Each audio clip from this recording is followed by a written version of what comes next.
and welcome to my vlog. So, dahil po naboboard po ako ngayon kasi alam niyo na home quarantine.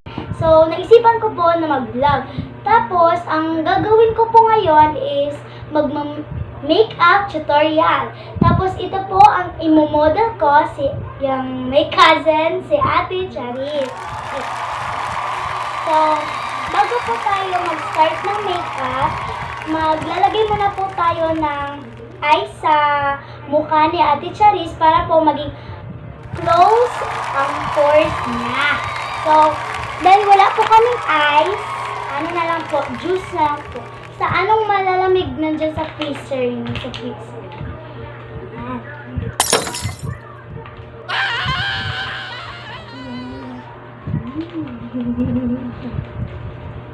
Okay, po. So, ang first po natin ilalagay sa mukha ni Ate Charis, ito pong full cover concealer. Ayan. So, ito po yung tsura niya. So, ito po na sponge ang gagamitin po na.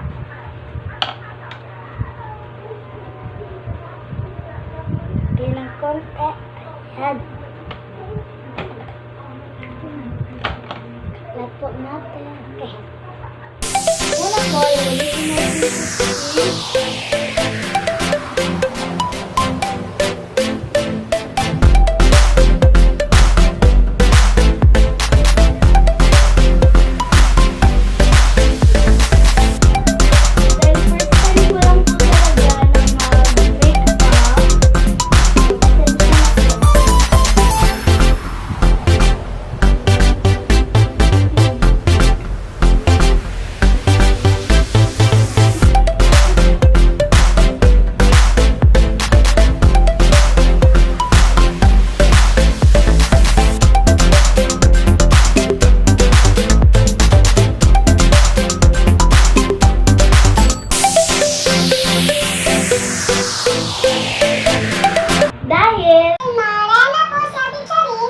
natin dapat pwede na makapalit. Kailangan ano po ito siya, pantay. Ayan. So, next is face powder. So, ang gagamitin po namin is Sassy Lady. So, kailangan po talaga ng sponge. Kung wala po kayong sponge, mag-brush. So, patawad po talaga dahil first time ko lang po talaga make-up. So, nakikita ko po kasi yung mga vlogger na nagbe-makeup. So, sinay ko na lang po kung anong resulta. Yan. Dapat, pantay po talaga yung paglagay natin ng face powder hanggang sa leg. Okay. Tapos na po tayo nag-face powder. So, next is eyeshadow. So, ang gagamitin po namin is Jocelyn Hills. So, ang gagamitin po na color is light brown and dark brown. Yan.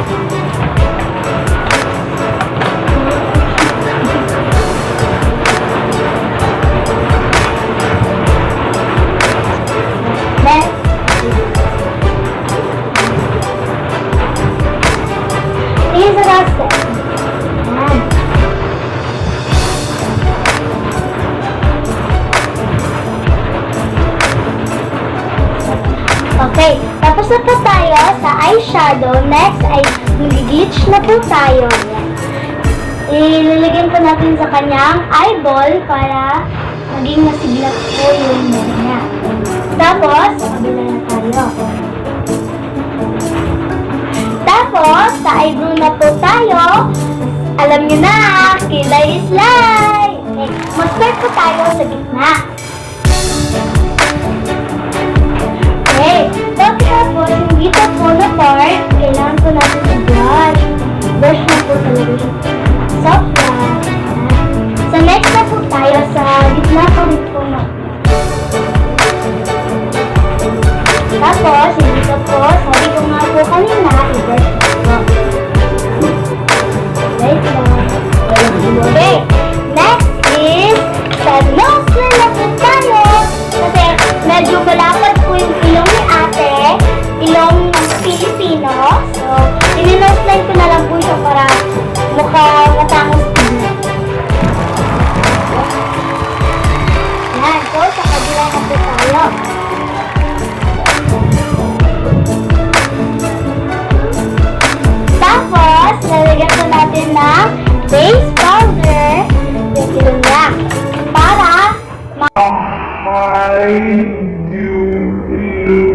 para may highway. Pasensya na po talaga ha. So, next step po is, sana? Yan. So po is eyebrow na color black.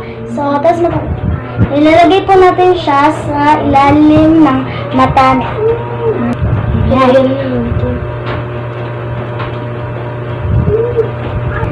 Don't alam mo? mas masakit pang iwanan. Okay. Next is blush on. So, ang gagamitin po namin ulit is itong Jacqueline Hips. Ito po na color. Itong pink, light pink. Para fresh look. Yan. Okay. Then, smile! Kita niyo din. Kita niyo din. So, isa po tayo sa brush. Next is, magli-lipstick na po tayo. Ang gagamitin ko po na gloss is yung nude gloss. Kasi po, medyo morena po si ate. Tapos ito po yung mababagay na color sa lips niya.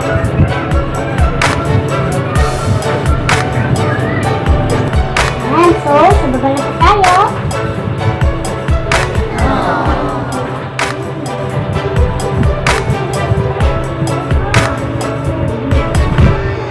Okay, tapos na po tayo sa lipsticks. Next is, maglalagay na po tayo ng smoky or sa Bisaya, muta. Okay, ito po natin na lipstick.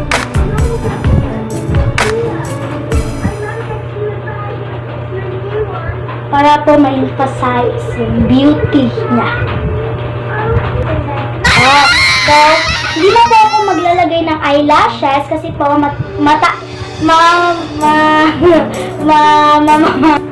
makapal na po yung pilik mata ni Ate Charis. So, ang susunod. So, magkukontour na po tayo. Dito. Ayan.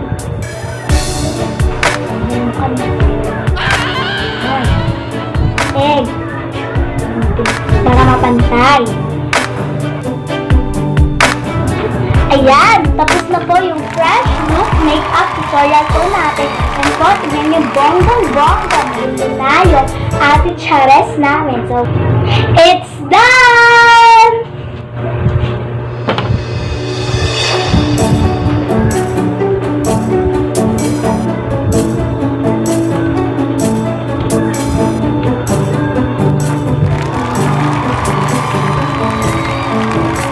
Thank you for watching my video. So, sorry po talaga kasi first time ko po talaga nag-makeup. So, don't forget to subscribe, comment,